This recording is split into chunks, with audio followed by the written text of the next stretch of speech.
PSG Fan TV, bonsoir à tous. Quel match, Johanna. Déjà tant d'émotions avec le Paris Saint-Germain, saison 2025-2026. Ça commence par un trophée européen.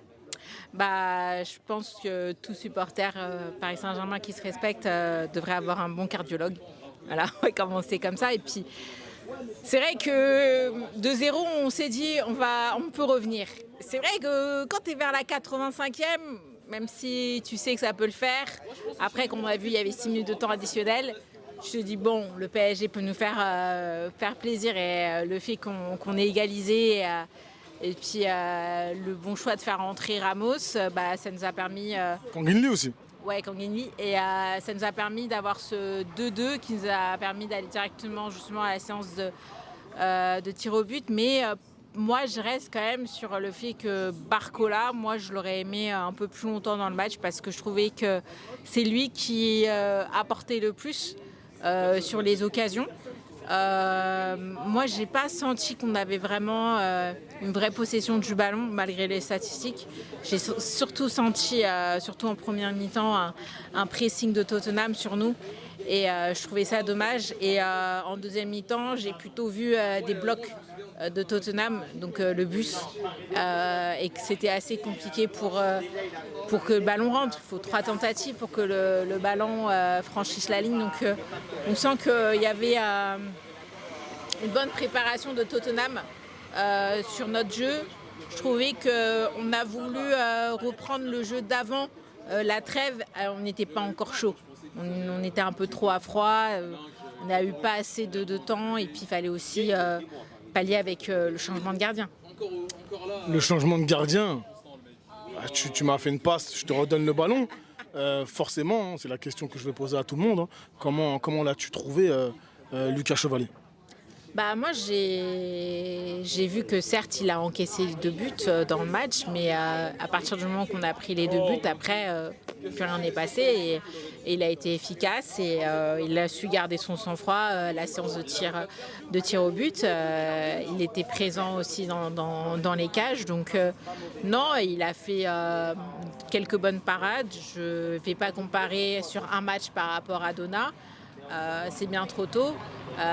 Surtout, il ne s'attendait pas à être numéro 1 comme ça rapidement. Donc il y a aussi tout un contexte particulier. Et puis c'est pas le seul joueur qui vient d'arriver. Donc faut que les automatismes se mettent en place avec la défense. Les buts qui ont été mis, c'était des beaux buts. C'était pas des buts de raccro. Donc du coup, le deuxième... Oui, après le premier. Voilà. Le premier, j'avoue, le rebond sur la barre, etc. S'il y avait aussi la présence de la défense, il aurait pu être évité. Mais Et le deuxième, c'est une erreur du gardien, du néo-parisien, voilà. Comme j'aime l'appeler là.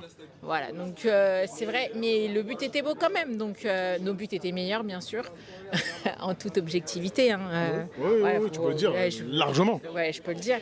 Mais on s'est fait peur. Et on a su remonter, et ces petites piqûres de rappel, des fois, de ne pas se voir trop gros, trop bon. Parce que moi, à un moment donné, je me suis dit, on a fait 2 matchs, 0 but, 0 but face à Chelsea, 0 but face à Tottenham. Ça aurait été dommage, quand même. J'ai une petite question avant de terminer. Est-ce que tu as trouvé l'arbitrage objectif ce soir? Alors, en tant que Parisienne, c'est difficile de répondre à cette question, je sais, mais je te pose quand même. Non, parce qu'il y a un moment donné où... je sais plus. Moi, je crois que c'est sur Nuno. À un moment donné, Nuno, il est poussé et on laisse l'action de jeu. Et quand il revient derrière, on siffle alors qu'on aurait pu laisser le jeu. Donc, même si le jeu était un peu agressif, si on faute sur Nuno, du coup, hop, on doit aussi... s'il fait sur le fait qu'on l'a poussé. Mais je suis pas sûre que c'est Nuno, mais il me semble que c'est Nuno sur la ligne de touche, sur une des actions en deuxième mi-temps. Il y a le fait aussi quand Dembélé il se prend un jaune parce qu'il est en train de discuter avec l'arbitre, alors que l'arbitre il aurait pu regarder la VAR. Certes, le péno était mitigé parce que la faute était pas très claire, mais en tant qu'arbitre, tu vas regarder la VAR. Ça sert à quelque chose d'avoir un arbitrage vidéo si c'est pas pour l'utiliser. Après, peut-être qu'on l'a communiqué des choses au micro, on sait pas.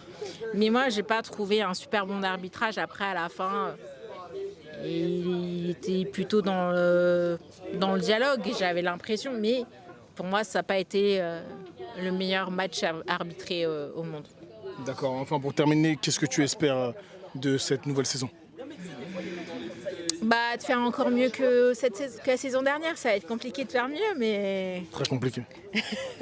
voilà, je pense qu'on est sur une bonne dynamique. Et puis, bah, du coup, ce que j'espère sur cette saison, c'est que tout le PSG fonctionne bien, que ce soit en hand ou en PSG féminine, que le mercato se passe bien, qu'il y ait des titres et que judo comme hand et PSG féminine, ça marche comme sur des roulettes. Merci à toi.